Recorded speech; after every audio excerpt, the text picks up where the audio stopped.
I actually have a very busy day today, and I'm actually running several hours behind.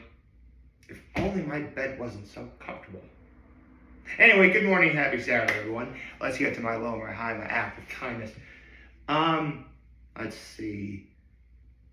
Well, actually, no, I just said what my low is. I overslept and procrastinated making this video. What's my high? My high is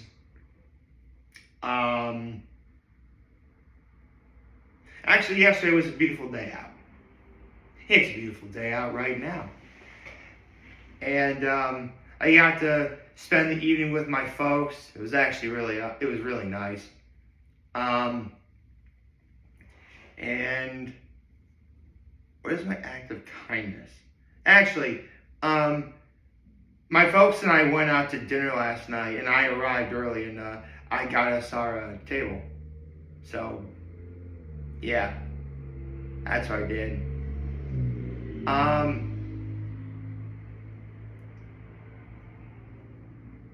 So,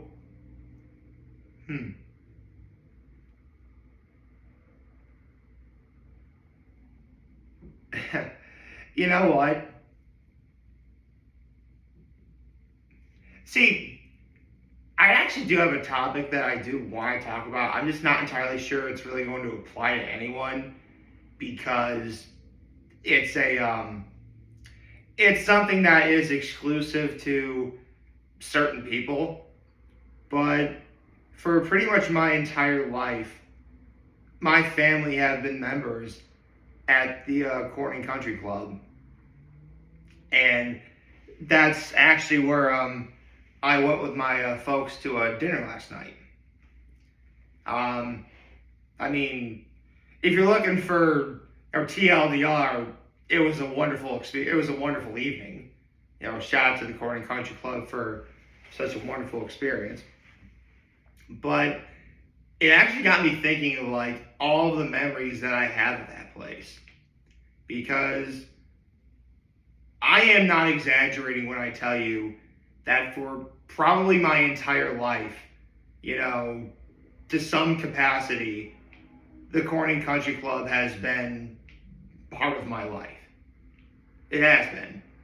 I mean, for reference, it was a neighbor that my mother and father knew who was a member that helped make my parents members. So that's why, family is pretty much members by proxy. I think that's how it works. And like from that moment on, any opportunity that my mom would suggest that we go to the country club for dinner, we pretty much do it. I mean, granted, I myself only go maybe once or twice a year with my folks, but still, I can name dozens of occasions that I myself have eaten there. I remember back when it was just a single-story building. I mean, granted, I only knew the country club as like the building. I didn't know about, everything else. I mean, I took swimming lessons there at the pool. For a few years, back when the LPGA had a tournament at the Corning Country Club, I actually did some volunteer work there. Yeah, did some volunteer work. I was a runner. Basically, I get the scores and I run, quote unquote, to the building where, they update on the big board thing where all the scores are. So I did that for a couple years. There have been many celebrations and, brunches, a couple Easter brunches, a couple Mother's Day brunches we went to. I've celebrated, I've been there for rehearsal dinners. A charity gala, I was there one time for St. Mary's Church in Corning.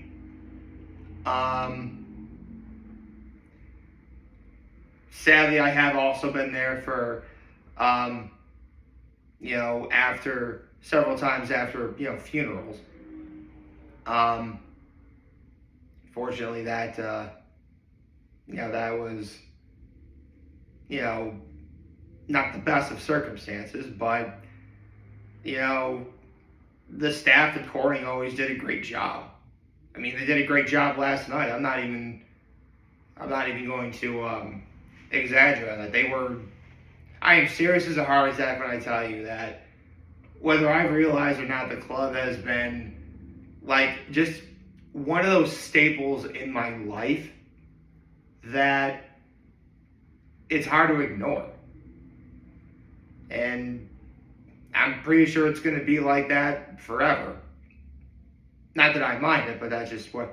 I mean, again, I was there, 4, 5, 6 years old, taking swimming lessons there. Like, that should tell you all you need to know. I mean, I also have thought. Here's the thing: I actually have thought about getting into golf, and I was having a conversation with this during dinner with my mom last night. But golf is actually and I actually learned this from watching Shan Sharp back when he was on Undisputed. Golf is a very expensive sport to play. It is. I mean, it's not like football or basketball where you get like, $5-10 to get a ball and, you just, have fun with it. I mean, golf clubs are ridiculously expensive. And unfortunately, a set of golf clubs is like a car for men, in which, like, a man could get himself a nice car or a nice set of golf clubs, but there's always something that's like, substantial, that there's something that's better out there and nicer looking, and in the case of golf, probably impacts your performance better, which is a simple word for saying expensive. And not to mention, I mean, it's not to say I don't know how to play. I mean, I've played putt plenty of times. I know how to putt at least. But I know that for the actual sport of golf, it takes like a ridiculous amount of skill. Skill that I can tell you for a fact, as of this video, I do not have. Not to mention, I'm left-handed, so it is rather difficult for me to find a set of left-handed clubs, if they even exist. That doesn't mean, here's the thing. I may not golf, but I do like the sport. I like the sport of golf. I like watching it sometimes. I mean, I watched the Masters last weekend. I mean, McIlroy was incredible.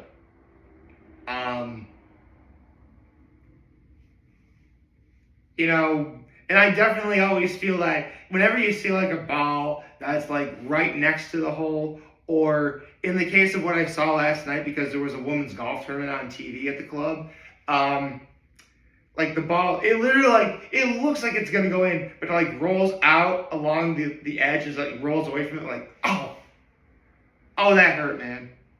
That actually hurt. Like, again, I don't golf. I know what that means, though.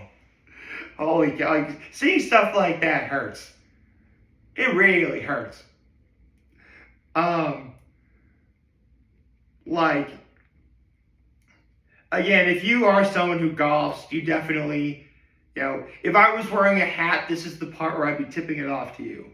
Because, you're already doing a lot better than I am if you know how to golf. And maybe someday I'll pick up golf. Maybe I will. But again, it's like really ridiculously, I mean, it takes a lot of skill, and it's actually a really ridiculous sport to get into. And what was funny is I said that to my mom last night, and she said, "What about skiing?" shoot, because I actually do ski, and at that time I didn't quite think of that. And skiing is pretty expensive too. I mean, poles and skis obviously cost a pretty penny. Not to mention, you need proper, gear. A helmet, goggles, gloves and/or mittens, a set of long underwear, socks, ski boots. Of course, I mean, as expensive as that is, you can kind of mitigate that with the fact that skiing, unless you're like one of those really rich people that can afford to like fly to different parts of the world to go skiing, you're kind of limited to only a certain time of year where you can do it. Golf is, well, technically it's under a similar constriction. It is. But,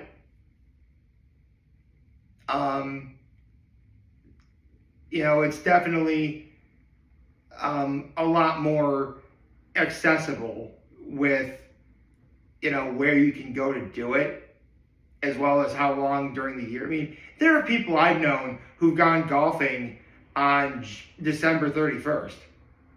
Granted, it was up here.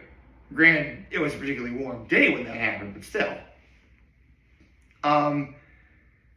So golf is definitely a sport that's more accessible to people than skiing is.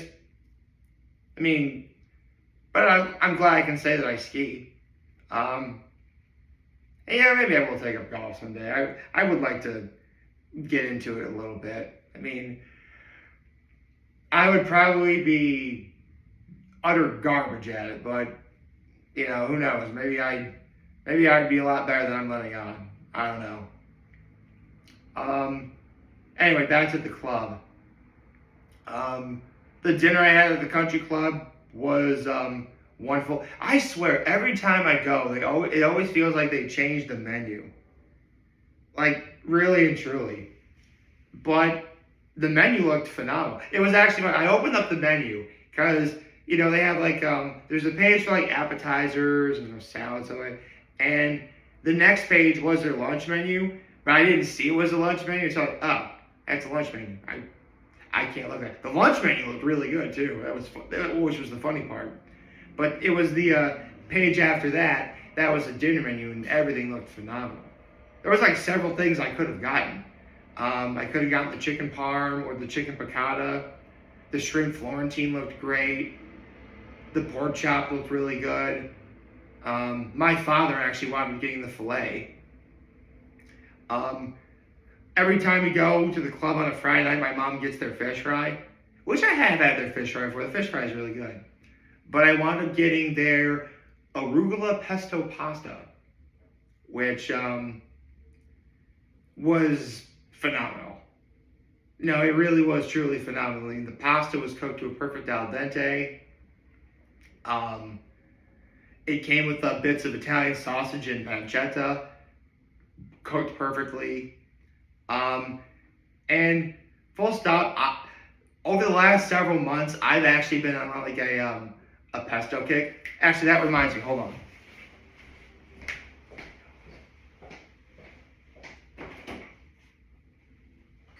Ah, good. I actually have this in my fridge. Now, I will admit, I know I'm about to show you, especially for a lot of Italian people, this is kind of taboo, but I don't own a mortar and pestle to make my own pesto with. So if I ever use pesto, this is the brand that I swear by. Because it literally has literally it's 5 ingredients to make pesto, and they're all in here. Among a few other things, but, it's got basil, it's got olive oil, it's got Parmesan cheese, it's got garlic, and it's got pine nuts in it. That's what pesto is, and all the ingredients are in here. That's why I like it so much.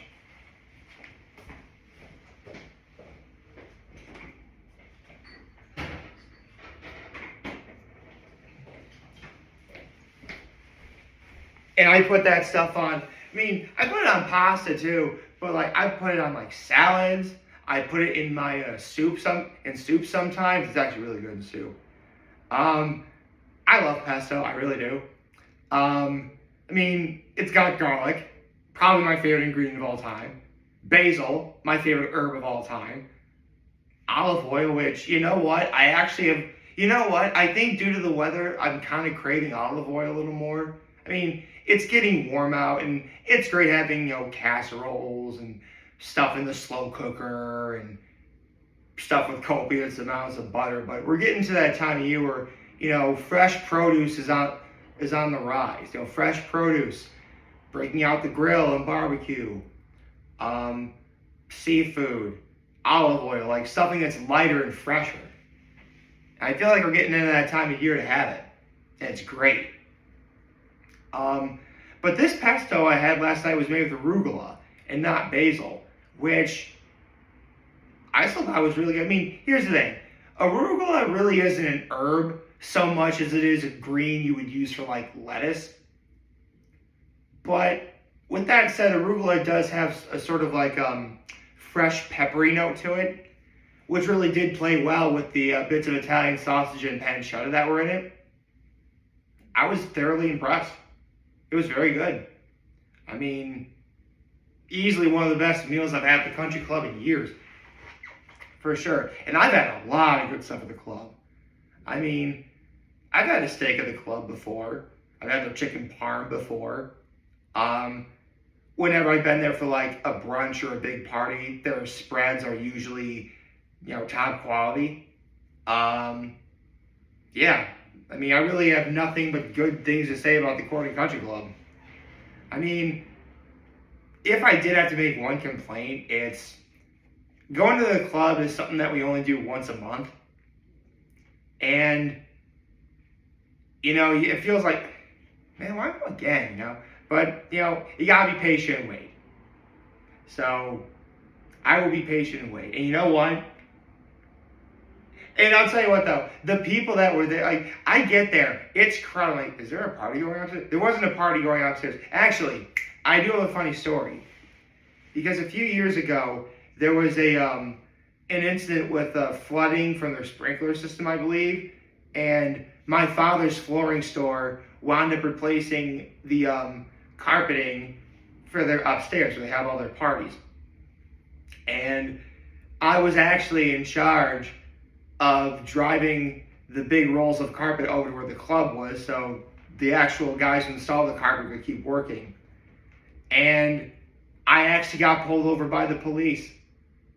Yeah, I got pulled over by the police because, and at the time I didn't know this, but it is by law, if you are transporting something that requires you to put down your tailgate, because I was using my uncle's truck at the time.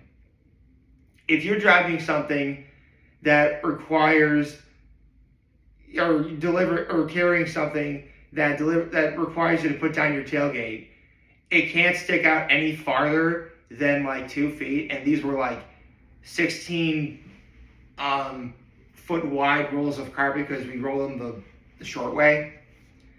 Yeah, 16 feet was the short way, if you can believe it. So, yeah, I wound up getting stopped by a cop for it. I mean, what was funny is I was less than a mile away from the club. Altogether, I would probably be only on the road for maybe 2 more minutes. I mean, luckily my father showed up as I got stopped. So, we talked over everything, and, it was fine. I mean, the cop did kind of seem like a jerk at the time, but it is what it is. I mean, listen, yes, I'm not perfect. I've been stopped by cops before too. When it happens, just present yourself accordingly, act nice around them, and, a little bit of kindness goes a long way. They may just wind up, giving me, I've gotten tickets before. I've gotten, just be sure not to do it again. I've done that before. I mean, listen, no matter what, there's always that feeling of existential dread when you see the lights pop up behind you. Absolutely there is. I can't pretend I'm not one of those people that feels like, oh no, I'm in trouble. But I know I'm not doing anything super bad. I know I'm not going to go to jail. Although I will admit, though, and I did say this a while ago, as of February of this year, like, speeding laws in New York State really have gotten a lot worse. Like, obviously a cop can stop you for going like 1 mile over the speed limit, but now it's 4 points on your license instead of 3. I love the state of New York, but I will admit it's not perfect either. But what was perfect? It was my evening at the club last night, because the food was phenomenal, the staff was accommodating, and I got to be with my mom and dad. That was wonderful. Hope you like this video. If you like this, our YouTube channel, on social media. As always, I'm very humble. For you guys watching the show today, hope you have a wonderful, wonderful, wonderful Saturday. Remember, if you just want to talk to me, you're here to let me always back. Take care and make good choices. 607 all day, baby.